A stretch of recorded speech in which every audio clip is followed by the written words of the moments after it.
Ladies and gentlemen, pardon me, welcome to Slow Motion Broadcasting. As I bobble the front end of my broadcast here, we had a few technical difficulties, but we are back and we are here at the Pacific Northwest, Portland International, where another chapter of racing is about to unfold. Set just outside downtown Portland, this historic circuit has been a fixture of American motorsport for more than 6 decades. Combining old school character with some of the closest racing you'll find anywhere on the calendar. Portland may look straightforward at first glance, but appearances can be deceiving. The long front straights lead to the famous festival curves, one of the premier overtaking opportunities in North American racing. Drivers arrive at high speed, breaking deep into the tight right-left chicane where races can be won, lost, or dramatically changed before the opening lap is even complete. I am joined by the hardest working man in show business, Josh Wilkie in the truck, and the legend, Racing Ron Maunz. Ron, Portland, is this close racing or is this an invitation for chaos?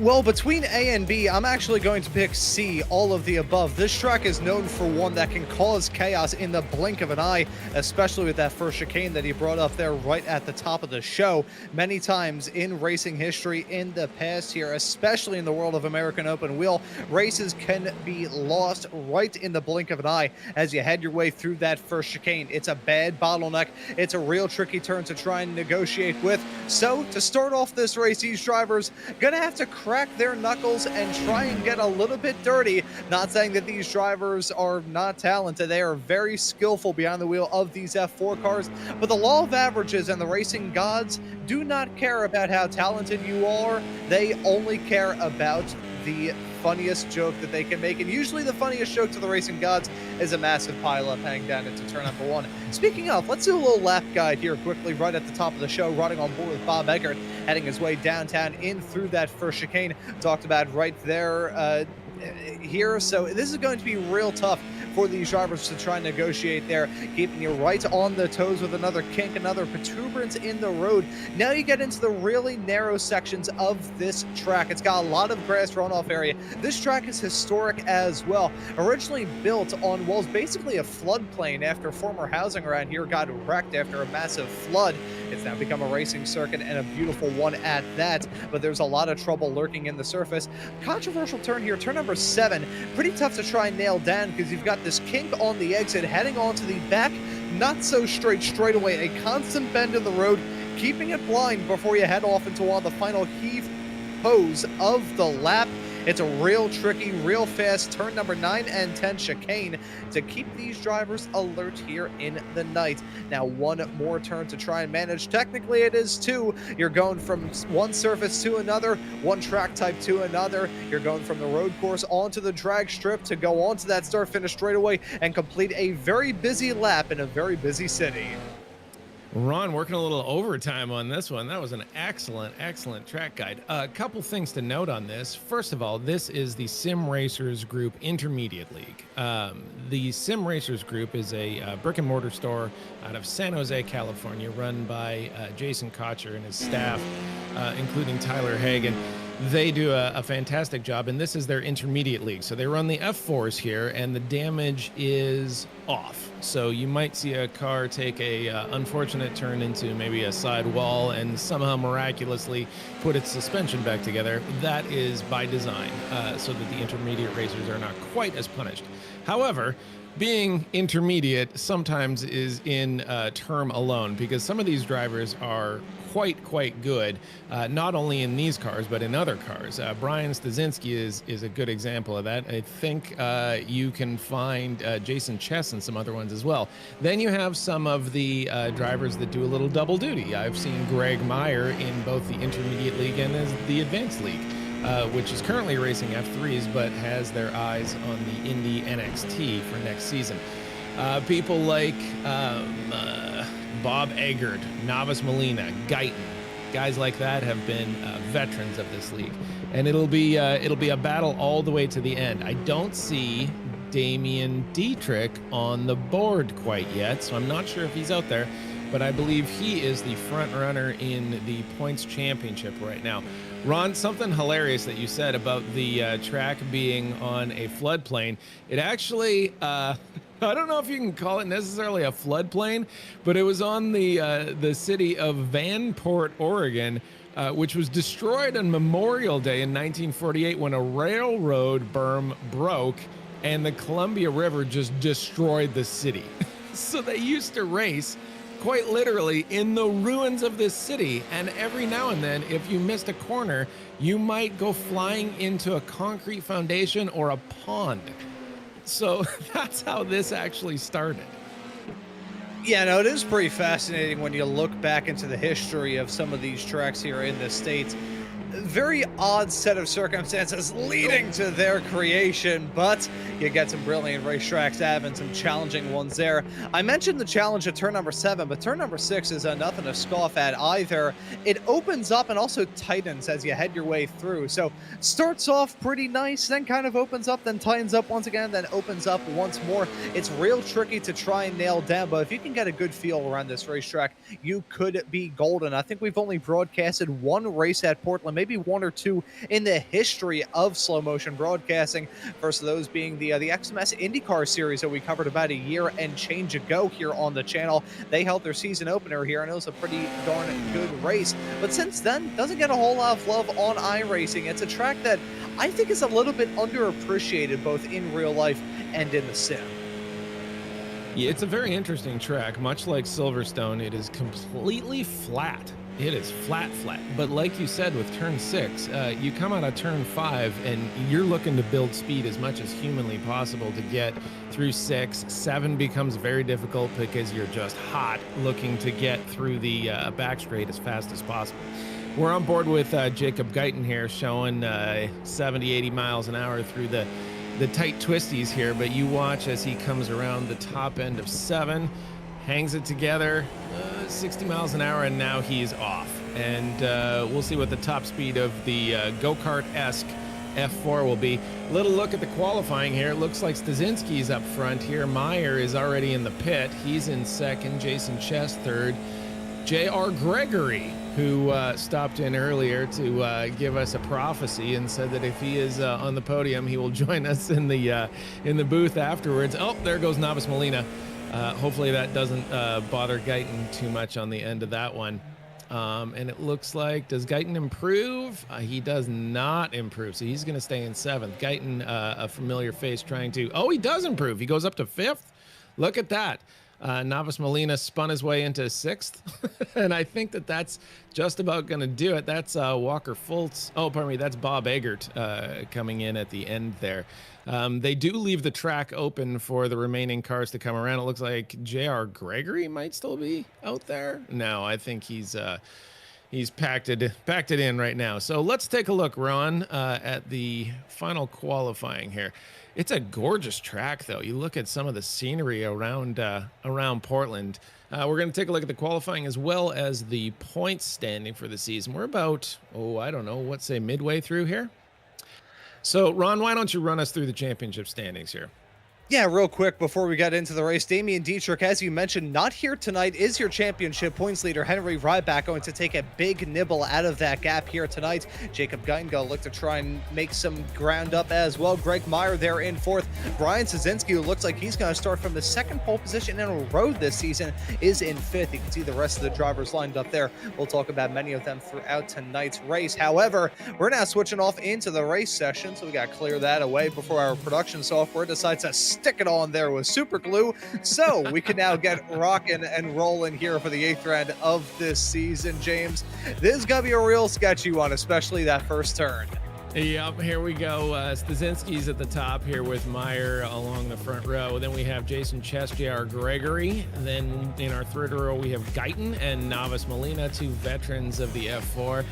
Bob Eggert making it up to row 4 there with Henry Ryback, who will look to make moves immediately. Watch Ryback on the start here. My money says that he takes 3 positions as fast as he possibly can.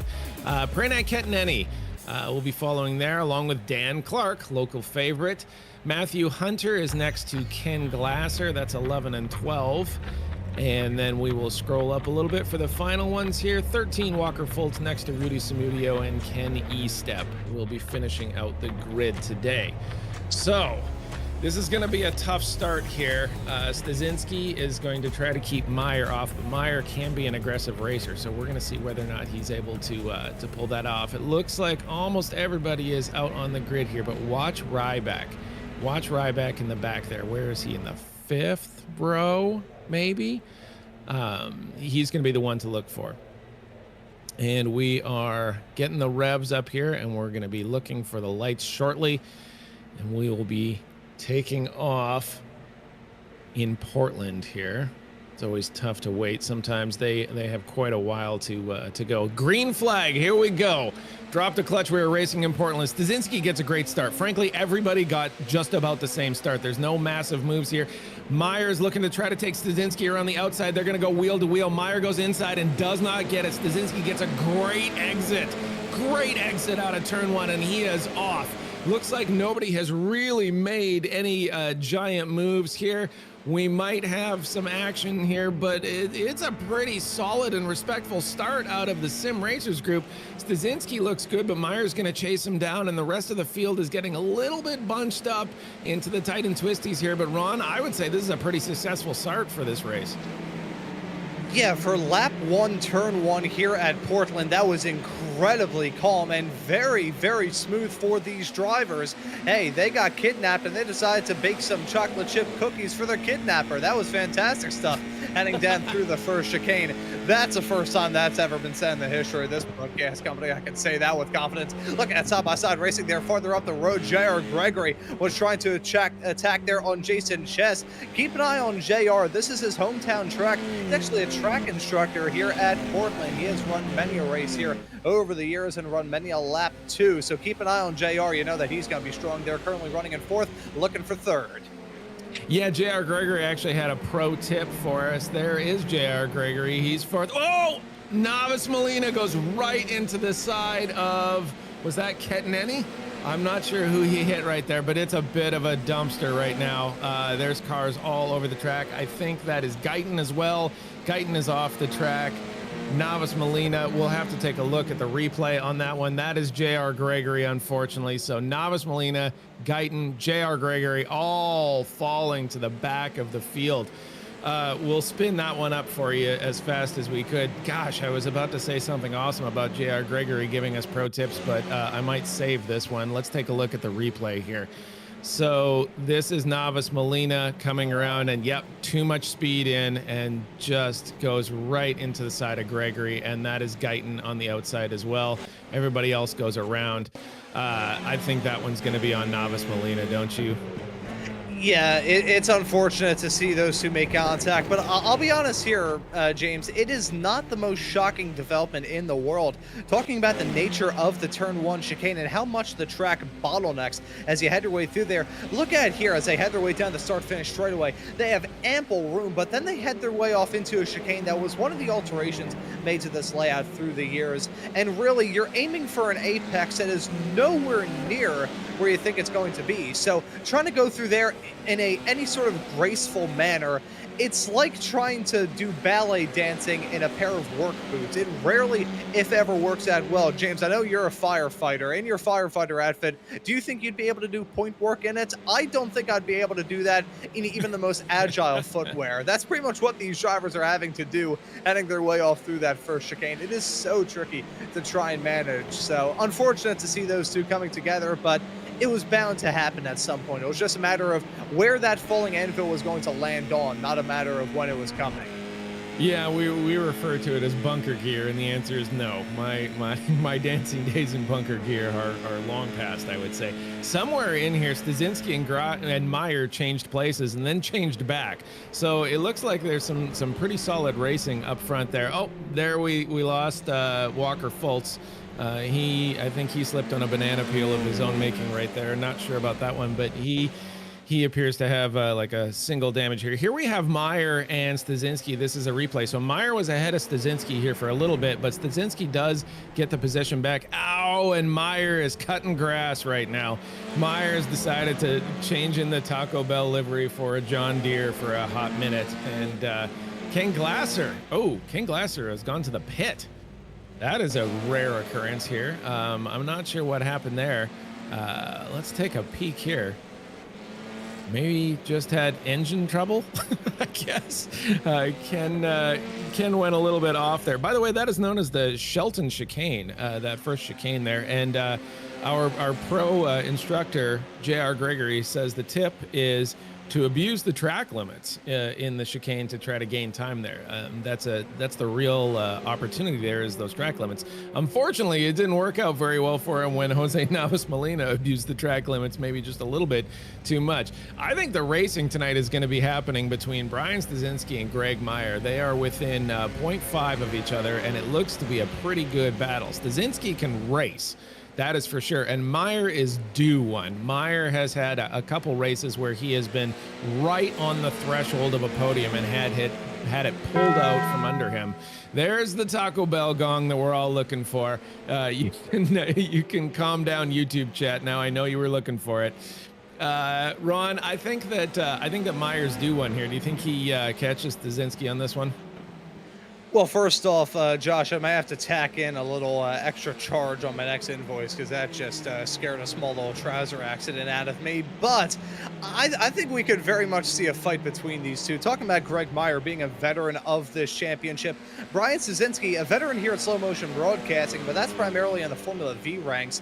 He's still getting used to cars with downforce. Already a race winner this season, already a pole sitter. He's now done it twice in a row. Keep an eye on him to run very, very strong throughout the rest of this race. As I will say, I did see a little bit of trouble in the back. It was Matthew Hunter in trouble, and he now finds himself the lead pack of an absolute hornet's nest right now. There you can see him in front of Jacob Guyton and Jose Navas. That's a fight for 7th, 8th, and 9th.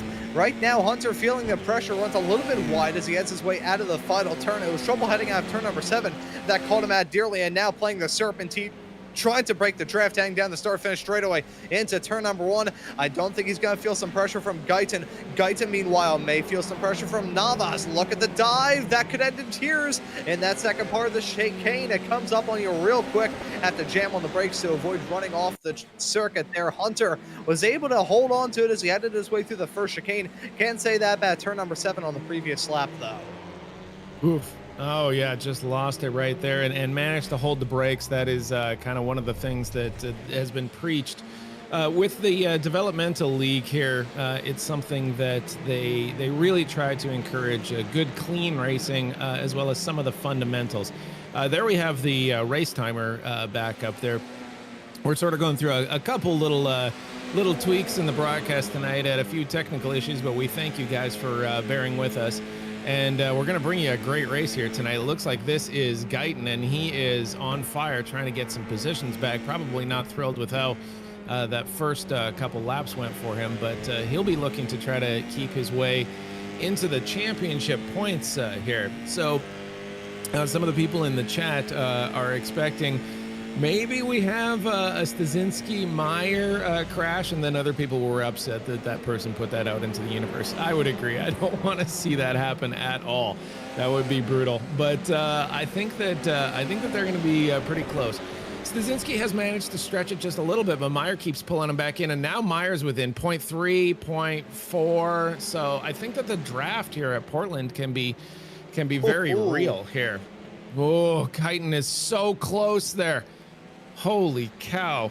Guyton and Hunter are wheel to wheel here coming down every turn. Guyton's got the inside. Hunter will be looking to regain that as soon as he comes around, and here it is. Oh, no! And they do make contact. Hunter's in the grass and returns the favor to Guyton back on the track. Navas Molina is going to be the recipient of the goodwill here of those two fighting it out if he can manage to draft it. But it looks like Hunter's got the draft right now, and they're almost 3 wide. Oh, I don't have a good feeling about this. There goes Navas Molina. Oh, my God. This is absolute madness out here. These guys should have studs on their tires. They're spending so much time in the grass. They're driving tractors. My God. Look at this racing, though, Ron. This is side by side now with Guyton and Navas Molina going into the chicane.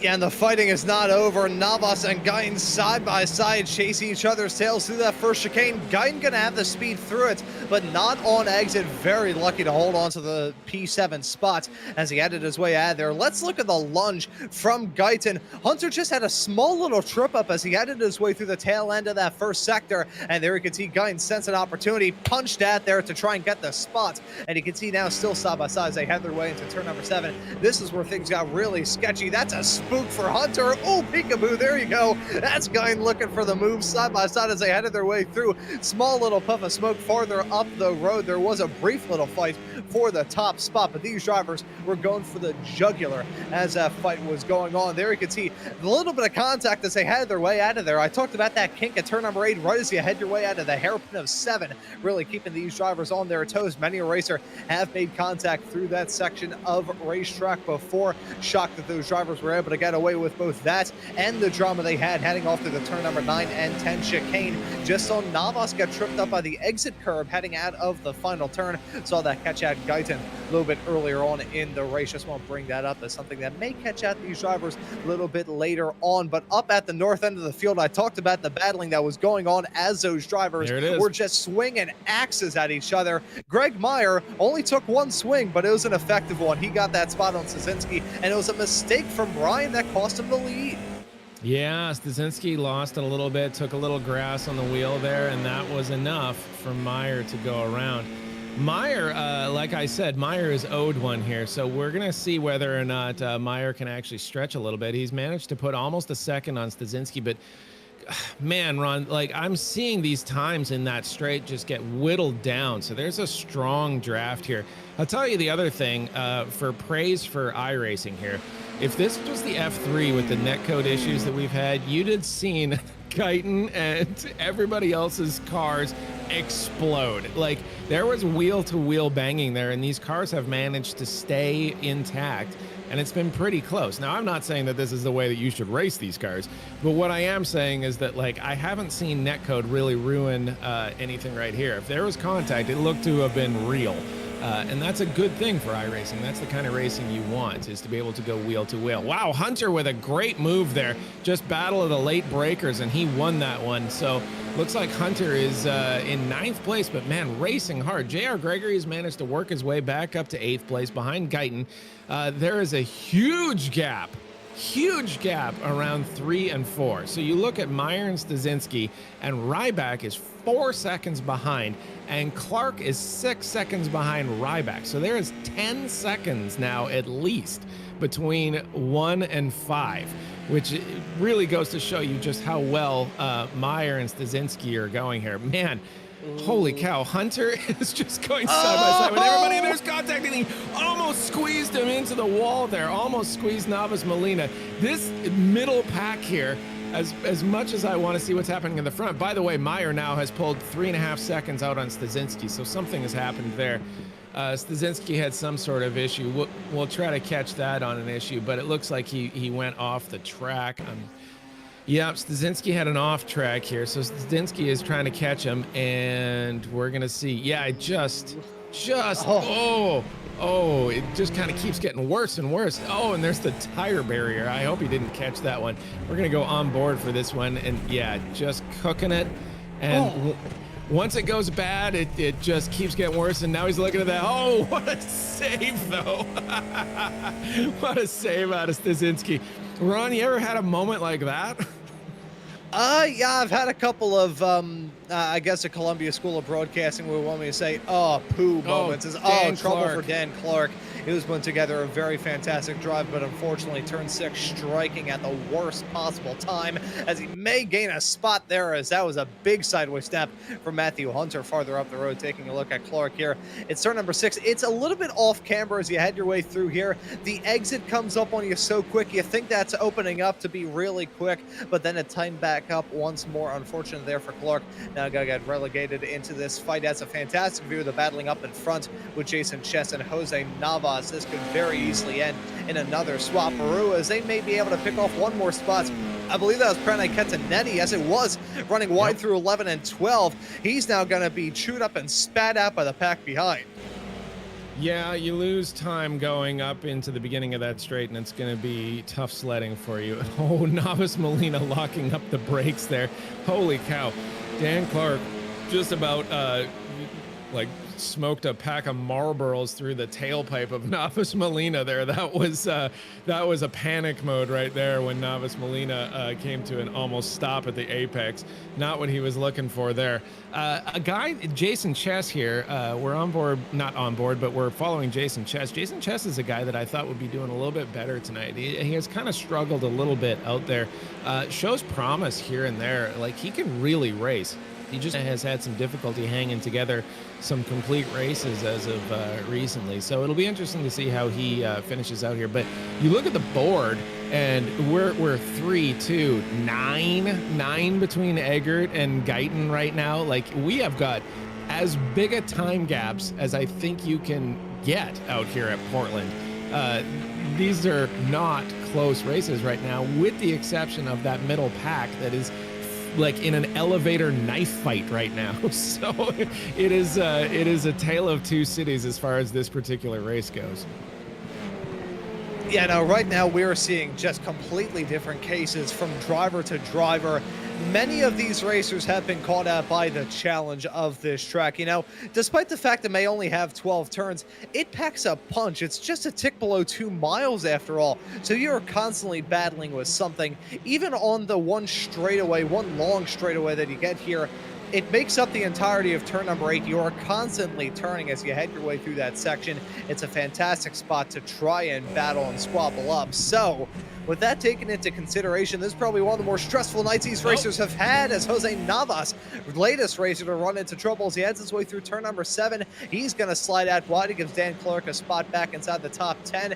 And here's what happened. He was running effectively all by himself, had Jason Chess right up in front, overcooked it. And the problem is with that turn there, James, it falls away from you on the inside. So very easy to lock up that inside, that front right tire. And then eventually that tire is just going to keep on being seized, and eventually that back end's going to want to swap sides with the change in speed at the front. You know, these race cars have differentials at the back end, so it can cope with different speeds on both sides of the rear wheels. You don't have that on the front suspension. You don't really need it at the front suspension because it's not solid axle. However, these cars still do not like that one bit. If that inside rear tire is still close to stopped, it's just going to drag you around like a rag doll.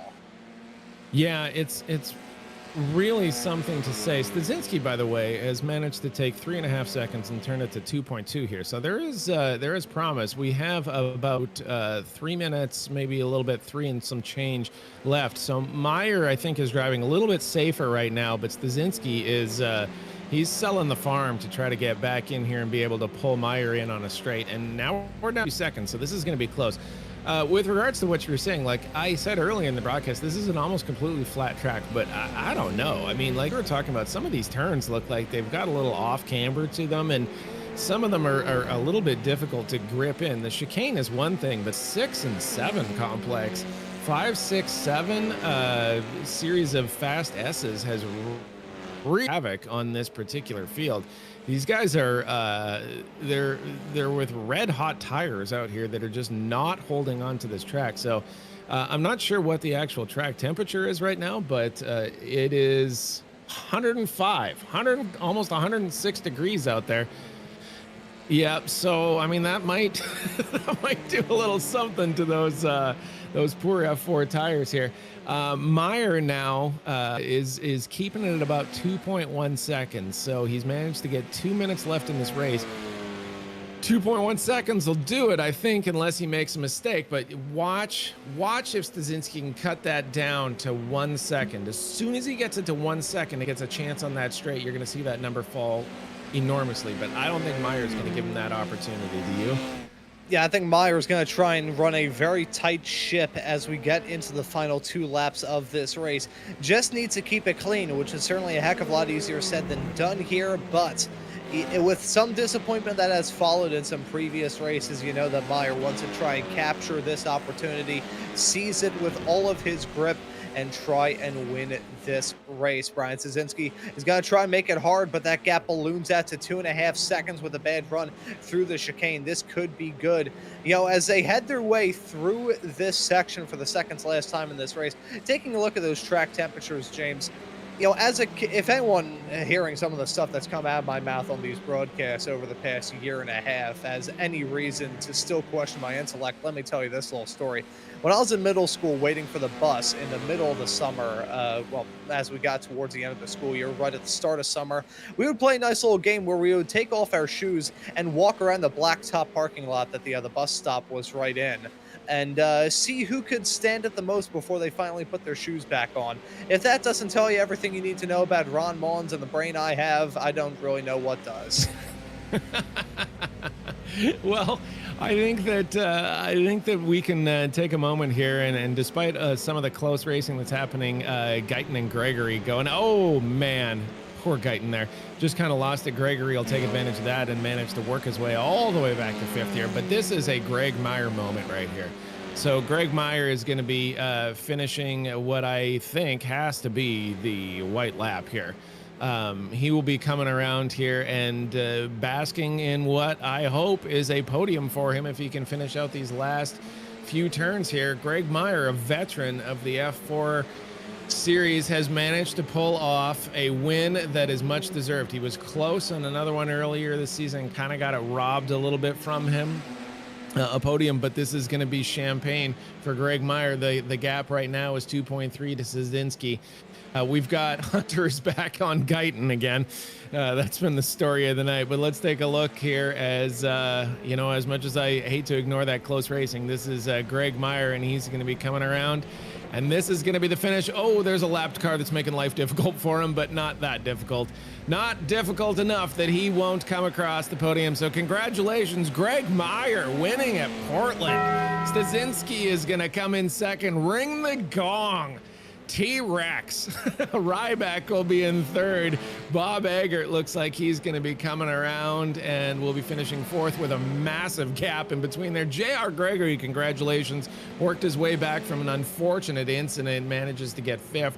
Guyton is going to get some points to add to the total in sixth. Jason Chess, seventh. Hunter, who had a tough race, going to be eighth. Pranay Ketneni is going to be in ninth. Jose Navas Molina, who somehow managed to avoid being disqualified, is going to be coming in 10th. Dan Clark will be 11th. Rudy Sanudio is about half a minute behind there. Unfortunately, he's going to be coming around eventually. And then Walker Fultz will finish out the field there.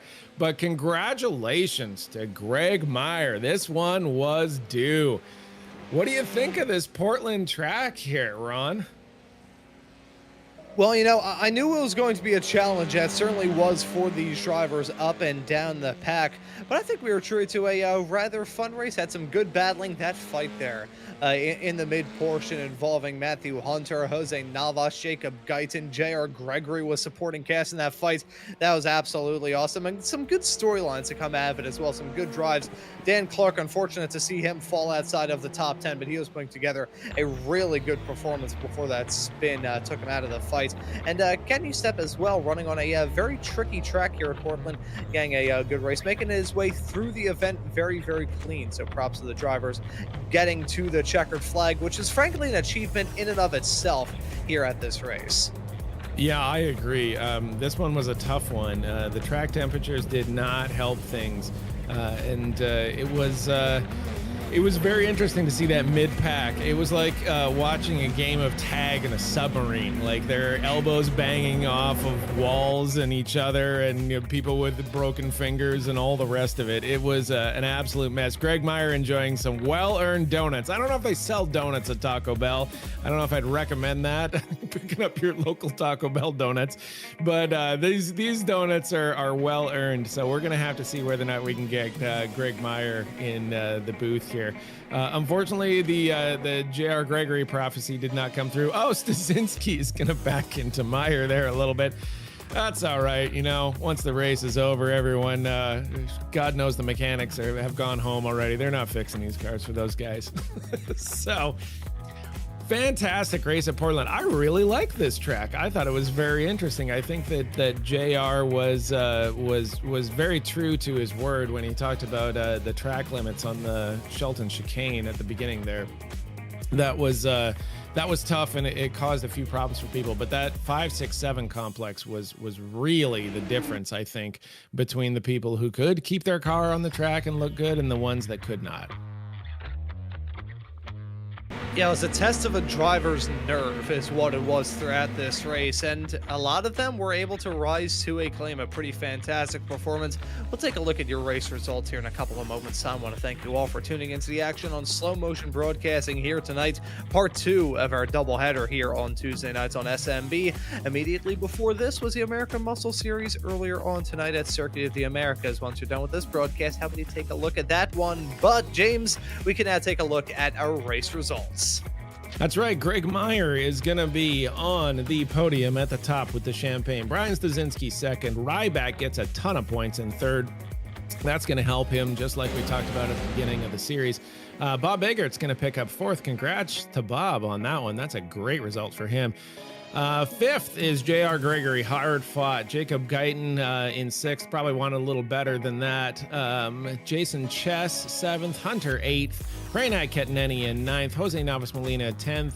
Dan Clark, an unfortunate 11th, probably deserved a little more than that one. Just lost it on one corner and had the pack blow by him. Rudy Smudio will be in 12th. Walker Fultz, 13. Ken Estep in 14th. And Ken Glasser will be rounding out the top 15 for tonight. We've got some people. We got a ton of people in the waiting room right now. I'm not sure why everyone is in the waiting room, but who should we pull in first here? Let's see here. Let's pull in Greg. The race winner, Greg Meyer. Yeah, let's bring in Greg Meyer. You want to ask him some questions, Ron? Yeah, let's have a chat with the Taco Bell man himself. Again, the victory. Greg, welcome into the broadcast booth. Congratulations on the, and there's the Taco Bell ding. Congratulations on the race win. What a performance, man. Thank you guys so much. That was a really fun one. That's another win for F4. I'm pumped. Yeah, that looked like a hoot out there. I want to ask you about this race because Portland, a tough nut to crack, a track that's just below 2 miles, 12 turns baked into it as well, and adds a battle with Brian, who is definitely a pretty strong competitor here in these F4s. So how was it running this race? Yeah, honestly, I was super confident in what I could do. So I knew Brian was quick. I actually expected a second place tonight, but I just waited and I was like, well, we'll see if he makes a mistake. And he had a couple. So, I mean, I had one where I went off, but besides that, it was ran really well. This whole track is just about being smooth and having flow. And so I just finally got that like an hour before the race. I was like, okay, I can do this. All right. Yeah, so still a bit of a learning experience when that green flag dropped. I want to ask you about that battle between yourself and Brian. Did see that mistake from him, gave the race lead to you, and you never really looked back, but you two were close for quite a while in that race. I want to ask you what it was like, being involved in that fight, being tucked in the dirty air around a track where, even though there's not a lot of dirty air coming off the back of one of these F4 cars, it can still make a difference. How was it running behind it? Was it a little bit nervous at certain points in time?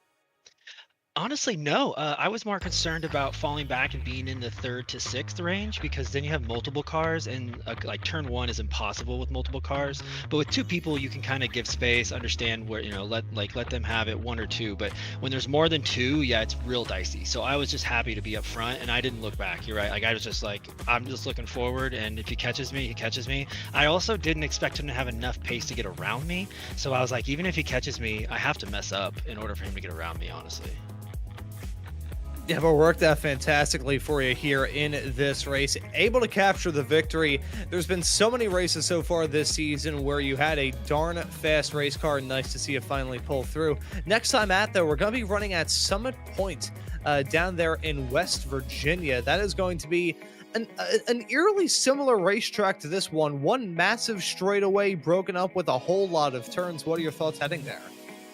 It's not my favorite track, but I've had some success. I think it'll be okay. It's a common track that everybody knows well, but yeah, I mean, I'm excited. I'm excited for the rest of the year. Honestly, I want to finish this year out and want to see how high I can get in the points. We'll see. Well, certainly with some more performances like this, we'll probably see you get a little bit closer to the top 3. But Greg, thank you for joining us in the booth. And before we let you go and celebrate this win, we'll let you give any thank yous or shout outs.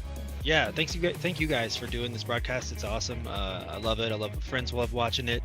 And then tonight we're gonna shout out the homie Donnie. So shout out to the homie Donnie and also SRG down in San Jose. Oh, there you go, James. Thank you for, there we go, Greg. Sorry, I was about to pass it off there to James, but there you go, Greg. Thank you for joining us here in the booth. My brain is frazzled from producing AMS earlier on tonight. Congratulations, Greg. Congrats, man. Thank you. Thanks, guys. I appreciate it. Yeah, we'll see you out there on the racetrack at Summit Point in 1 week's time, where I will promise to call you Greg that time around. That's good. Thank you very much. That right there was Greg Meyer. Greg. James, I'll pass the mic off to you. Your name's James. His name's Greg. I hit my head too much as a child, and it's at moments like this where you can maybe tell.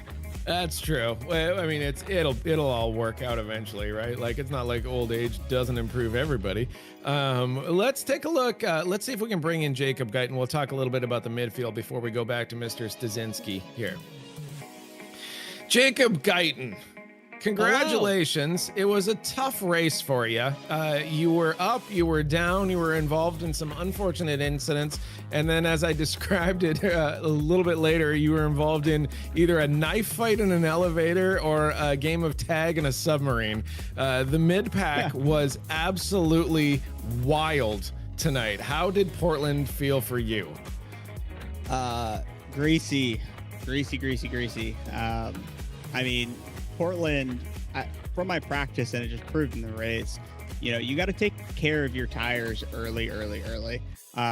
As soon as you have one big, lockup or spin or anything like that, you're fighting an uphill battle for the rest of the race. And due to getting caught up a little bit early, that's kind of what happened. The mid pack was a little spooky in the beginning, but I tried to find my rhythm.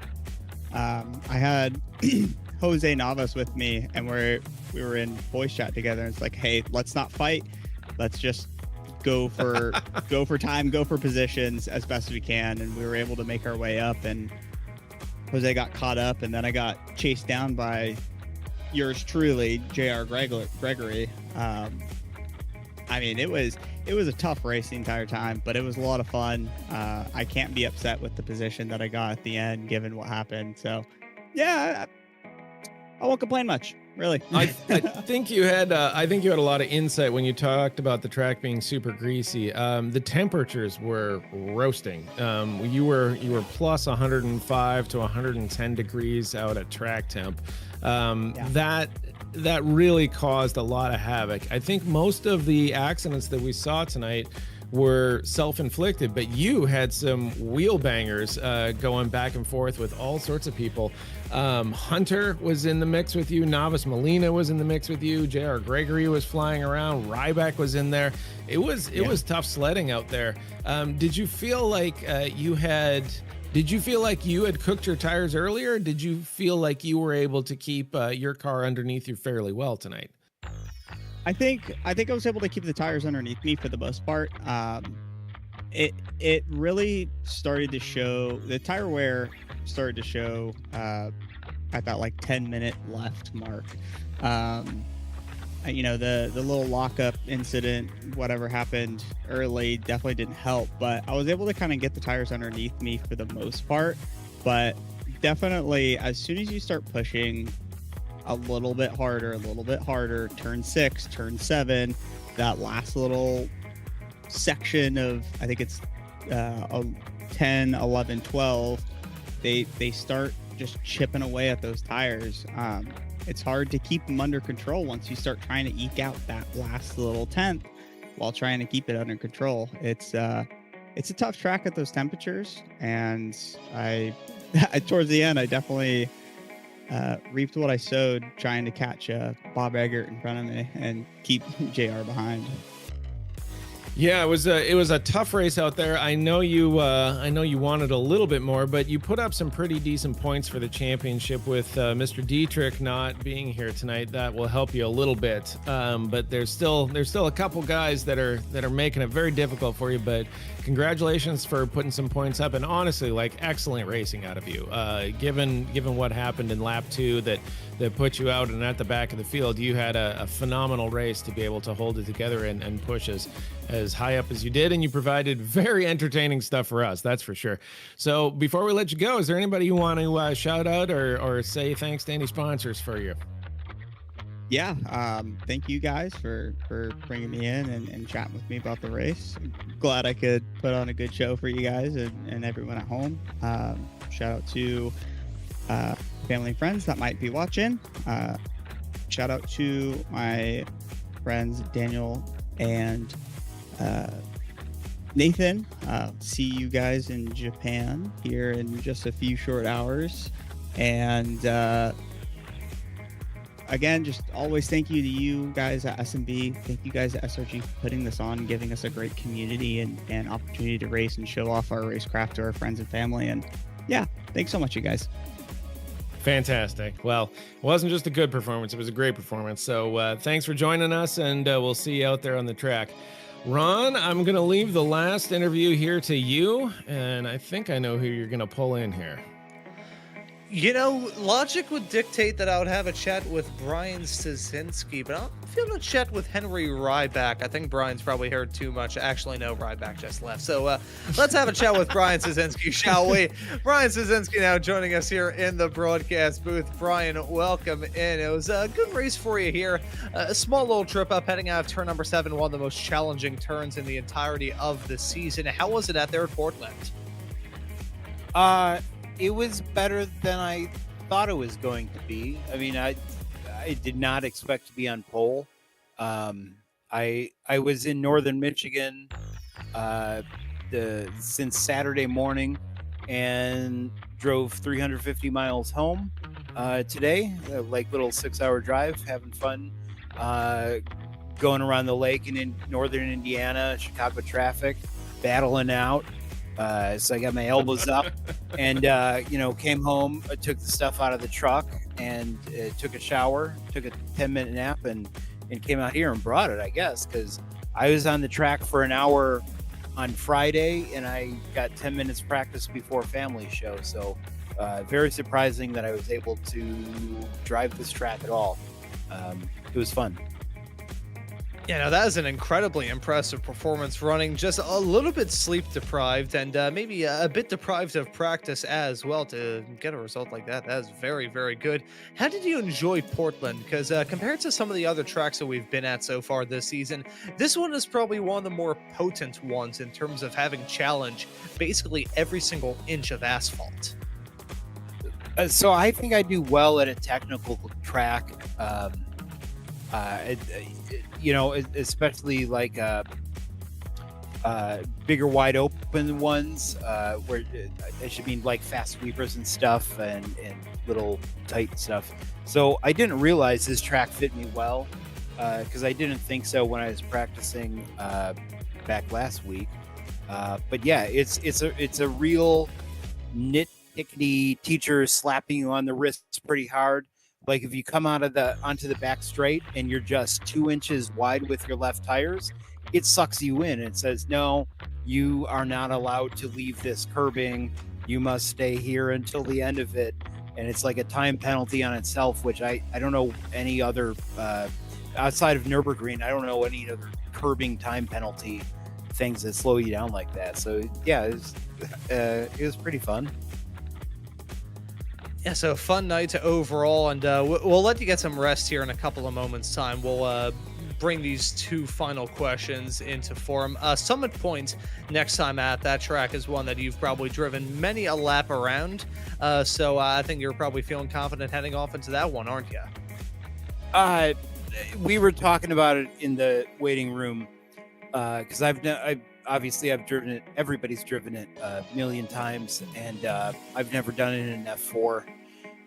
They seem drafty like these and underpowered So I don't know what to expect, but I did well at Lime Rock, so hoping for the best. I told everybody I'm just squinting my eyes through Summit Point and looking forward to Road America.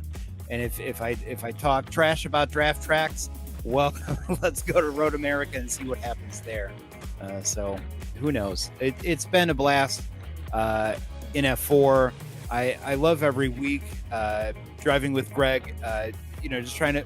I made a mistake. Well, he made a mistake. I made a mistake. I was trying to pull away, couldn't get away, and then just trying to suck back into him and taking out a couple seconds. I was hoping I could jar him, but he's too good of a driver to care that I took a couple seconds off him. And yeah, no, it's fun racing with everybody, and that's all you can want on iRacing. And I gotta say, here at Slow Motion Broadcasting, the leagues that we get the opportunity to cover between the Weekend Warriors, obviously, and everything in between, we get to cover some of the best communities in all of iRacing, and happy to see some of that cross-pollination as well. But Brian, before we let you go and get some well-deserved rest, we'll let you give any thank yous and shout-outs. Thank you to Valerie, my supervisor, for approving time off, including Wednesdays. So I've got a recovery day tomorrow. Thank you, Dan, who may be watching. Thanks. The biggest shout out to the F4 community. It's been awesome. I know it's only been a few weeks here, but I love it. I can't say enough about this series, this organization. It's awesome. Awesome, Brian. Well, hey, thank you for joining us here in the broadcast booth. We'll let you get off to bed now. Thank you for joining us, and well done on the P2. Cheers. And that right there was Brian Szynski catching some well-earned Z's. And, quickly before we wrap up this broadcast, I do want to say, if I cranked up my headphone volume a little bit, which I won't do because I'm also listening to some Queens, so I don't believe that would go too well copyright-wise, you'd be able to hear some Indy Next action. Right now, many of the SRG drivers are actually running in an Indy Next practice session, so we can get some wonderful graphics together for next season of the Advanced Sim Racers Group League when we switch over to the venerable Indy Next cars from the old classic Dallara F3s that we have right now. So I want to give some love to Jason Cotcher, Tyler Hagan, the entire crew over at SRG, and many of the drivers going out there on the racetrack to give me a little bit of time to fully get those graphics up and rolling. And shout out to Jason as well for making the session a little bit shorter. We're currently pushing about 11:18 here p.m. on the East Coast, so I'm gonna be up into the wee hours of the morning getting everything tinkered. But it's always nice to be up in the early hours of the morning to be working in a workshop. But James, it was an absolutely amazing race. We always like to have some fun here on these Tuesday night F4 shows, and I think tonight was absolutely no different. No, it was a great showing here. I'm not sure if we're going to be able to take a look at some of the upcoming things here on the Slow Motion Broadcasting Network, but here we go. It looks like the Sim Racers group tomorrow will be doing the SRG F3 fixed. That's the Advanced League. They're going to be in Adelaide. So all I can say is Godspeed, right? Because with the netcode issues in the F3 and the combination of that and Adelaide, good luck, folks. It's going to be tough. Ray Esports Racing, Sunday, August 9th at 3:30 p.m. They're going to be doing the Summer Series. That's at the Charlotte Roval. And then we have the American Muscle Series on August 11th, Tuesday, and they're going to be here at Portland. Tuesday, we come back to SRG for the F4 Intermediate League. That is going to be Summit Point. Everybody has raced Summit Point, so you think to yourself, like, I know Summit Point. Guess what? Everyone knows Summit Point, so it's going to be a battle there for sure. The F3 League will be going to Portimao, and that is going to be a super fun one. That's an incredibly fast track. That's a very, very good race there. Sebring will be where the GT3 challenge, will be, and that is the Ricmo Tech League there. Ray Esports will be back at Oran Park, and the American Muscle Series on the 18th will be at Zolder. Zolder, one of my favorite tracks. I really enjoy Zolder. So that's what's going on here at the Slow Motion Broadcasting Network. Fantastic stuff here tonight. Ron, you got any final thoughts before we close out here? Whenever you're boiling something with milk in it, make sure you never keep your eyes off of it, because it will probably boil over in that exact moment and make your cooker smell for the rest of time. This is good advice. I mean, next week, Ron will be teaching us the finer points of how to make a good flan, I think. So I thank our producer in the truck, Josh Wilkie, working a little overtime tonight, trying to get the gremlins out of the machinery. Did a fantastic job. And thank you very much for watching Slow Motion Broadcasting's production of the Sim Racers Group Intermediate F4 League. On behalf of my colleague, Ron Maunz, and Josh in the truck, I'm James McDonald, wishing you happy hairpins and clear straights.